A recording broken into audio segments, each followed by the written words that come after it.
আন্দোলন চলাকালে পুলিশের গুলিতে নিহত গার্মেন্টস কর্মী আব্দুল আজিজের স্ত্রীর 1 লাখ টাকা দেনমোহর পরিশোধ করেছে বাংলাদেশ জামায়াতে ইসলামী। সোমবার 2রা সেপ্টেম্বর সকাল 9টার দিকে বাংলাদেশ জামায়াতে ইসলামী শেরপুরের নকলা উপজেলা শাখার আমির গোলাম সারোয়ার নিহতের স্ত্রী হোসনা বেগমের হাতে বিয়ের কাবিন বাবদ দেনমোহরের 1 টাকা তুলে দেন। এ সময় জামায়াত নেতা আতিক আলম, নারায়ণখোলা কেন্দ্রীয় মসজিদের ইমাম ইমরান হোসেন সহ স্থানীয় নেতারা উপস্থিত ছিলেন। পারিবারিক ও স্থানীয় সূত্রে জানা যায়, নকলা উপজেলার 8 নম্বর চরষ্টধর ইউনিয়নের মৃত মোজাম্মেল হকের মেজ ছেলে ছিলেন আব্দুল আজিজ।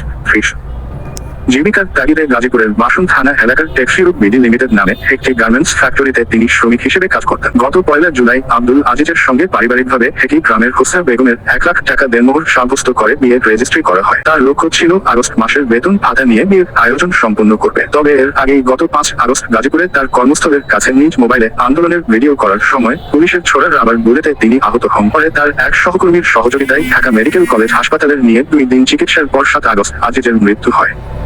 পরের দিন 8 আগস্ট জানাজা শেষে পারিবারিক গোরস্থানে তার লাশ দাফন করা হয়। নকলা উপজেলা জামায়াতের আমির গোলাম সারোয়ার গণমাধ্যমকে বলেন, স্ত্রী হোসনা বেগমের দেনমোহর ইসলামী শরিয়া মোতাবেক পরিশোধ করার বিধান রয়েছে।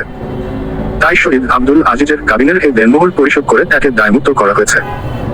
এর আগে নিহত আব্দুল আজিজের পরিবারকে বাংলাদেশ জামায়াতে ইসলামীর কেন্দ্রীয় কমিটির পক্ষ থেকে 2 লাখ টাকা ও জামায়াতে ইসলামীর শ্রমিক সংগঠনের পক্ষ থেকে 1 লাখ টাকা আর্থিক অনুদান দেওয়া হয়েছে।